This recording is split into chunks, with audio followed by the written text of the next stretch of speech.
శ్రీమాత్రే నమః. ఈరోజు ఈ వీడియోలో మనం మార్చి నెల వృషభ రాశి ఫలితాలని చూద్దాం. మార్చి నెలలో వృషభ రాశి వారు ఎలాంటి ఫలితాలను పొందబోతున్నారో వివరంగా తెలుసుకుందాం.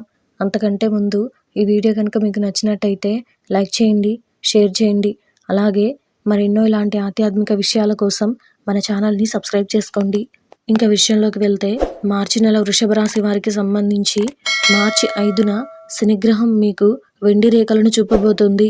మీ రాశి ప్రభువు శుక్రుడు ఈ నెల 12వ తేదీన మీ ఖర్చుల 12వ ఇంట్లో మేషరాశిలోకి ప్రవేశిస్తాడు. వచ్చే నెల 6 వరకు అక్కడే ఉంటాడు. మీ 6వ ఇంటికి కూడా అధిపతిగా శుక్రుడు విపరీత రాజయోగం సృష్టిస్తున్నందున ఈ సంచారం మీకు మారువేషంలో ఆశీర్వాదాలను అందించబోతుంది. అయినప్పటికీ మేషరాశిలో రాహువు ఉండటం వలన రాహువు తన అనూహ్య ఫలితాలను ఇచ్చే స్వభావానికి ప్రసిద్ధి చెందినందున అప్రమత్తంగా ఉండమని మిమ్మల్ని అడుగుతోంది. ఈ నెల 13వ తేదీ నుండి మీ ద్వితీయ సభలో అంగారకుడు మీ మాటల్లో ఆదేశాన్ని అందించడానికి అసహజ పరిస్థితులను ధైర్యంగా ఎదుర్కోవడానికి రాబోతున్నాడు.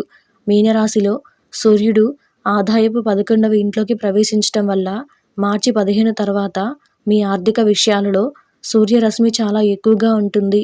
మార్చి 16 నుండి లాభాల ఇంట్లో సూర్యుడు మరియు బుధుడు కలయిక మీకు మరొక దృఢమైన పాయింట్ అవుతుంది.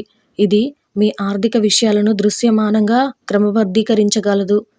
మీ సంస్థ కోసం లాభదాయకమైన వ్యాపార ఒప్పందాలను తీసుకురావడానికి పని ప్రయోజనం కోసం ప్రయాణించే అవకాశం ఉంది. మీ ఫిట్నెస్ గుణాన్ని చెక్కుచెదరకుండా ఉంచడానికి మీ శారీరక ఆరోగ్యం పట్ల సాధ్యమైనంత ఉత్తమంగా జాగ్రత్త వహించండి.